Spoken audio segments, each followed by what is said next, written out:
What's going on? I'm Bobby K. I'm a professional landscape designer and installer, and I have had a request from one of the fellow YouTube subscribers that I never do anything drought resistant or stuff that's out in like New Mexico, Arizona, California, like desert stuff. So you know what? In this video, I'm gonna show you a cool front yard design that breaks down some of those drought resistant plants. And even if you're not in those climates, I'm gonna show you a couple different things that you can do. Say if you're in St. Louis, like where I live, in planters, that'll give you some pop. Let's get right into a bubble diagram and get it rocking. I like saying get it rocking. Let's do that.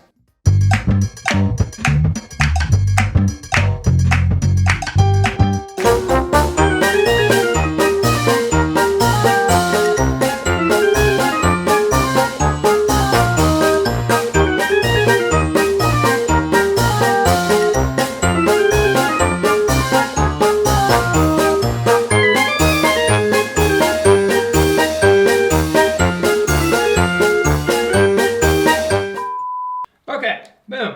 I don't even know what I just did there. I'm just kidding. All right, this is a mess, but we got lots of good stuff here. We got a dry creek. We got a decorative rock bed. We have some softscaping on the outskirts with some mulch and some landscaping. And we've got lots of native plants that are gonna go into this design. So here's what we're gonna do. We're gonna break this down over at the desk. I'm gonna give you out those tips and tricks that'll help you save time and money. And like I said, if you're not in Arizona or California or somewhere really warm, I'll give you an awesome tip at the end. Best of all, I'm gonna tell you how much all this costs. Breathe, let's go. All right, ask and you shall receive. Somebody said they wanted to see the drought resistant, bam, we're making a video right now. So write in the comments below if you've got a particular topic that you wanna hear about. I'm happy to make a video about it because I do. I read those things and I definitely care. So write some stuff, let me know what you got questions on. Now, let's get back on point. Here are 3 tips for a drought-resistant front yard, or any yard in particular, but here are things that you can do to make it awesome. First thing is create some interest. Here, we put in a dry creek bed, which also can be used as a functionality. Like if everything's pitched over to it and there was water, you could have a drainage system in there and take the water away, but have a decorative element. So we decided to put that in. Also have a flagstone walkway leading from the existing sidewalk over to the gate. So you've got 2 different elements that are both functional but provide some interest to the design.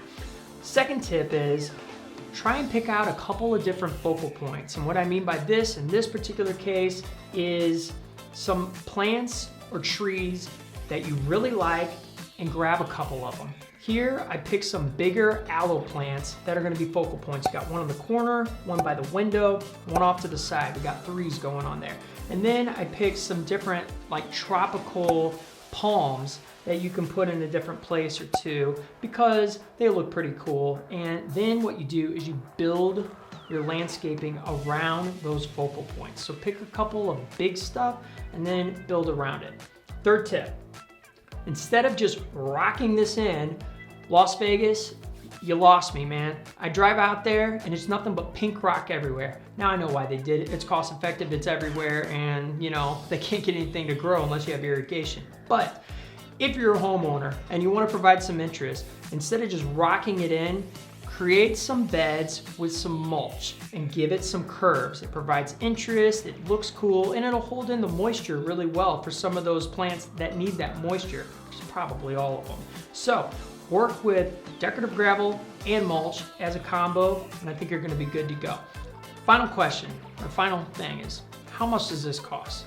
If you were to put this design in your front yard, how much would it cost? You're doing it yourself, you're probably around 10K. And that may seem like, whoa, I was expecting like 7,500. There's a lot of plants going on here. There's a lot of fill material. There's a lot of stuff that is gonna add up. You got the flagstone for the walkway. I think that's a realistic number with materials, and have a couple of buddies over, you grab some beers, you get out there and you do your thing. If you're gonna pay a professional to do this, I would expect to pay about 7,500 to 8K in labor all in, which brings the total up to 15 to 17.5, yeah, somewhere in there. You know, it's a lot of hard work, especially in a hot climate, and you gotta get paid for something like that. At the end of the day, all we're trying to do is save time and money, but why are we really trying to do that? We're trying to do it so that we have free time, so we can hang out with our kids, so that we can be with our friends and family. We can go to a ball game. At the end of the day, if you can afford to pay somebody, pay somebody. This is hard work, and as soon as you get out there and you start clanking around and hitting rocks, you're probably not gonna wanna do it. So if you can afford it, pay somebody. If you like these kind of videos, make sure you smash this guy, go watch some more, and this is Bobby K saying creation is everything. So go out, create.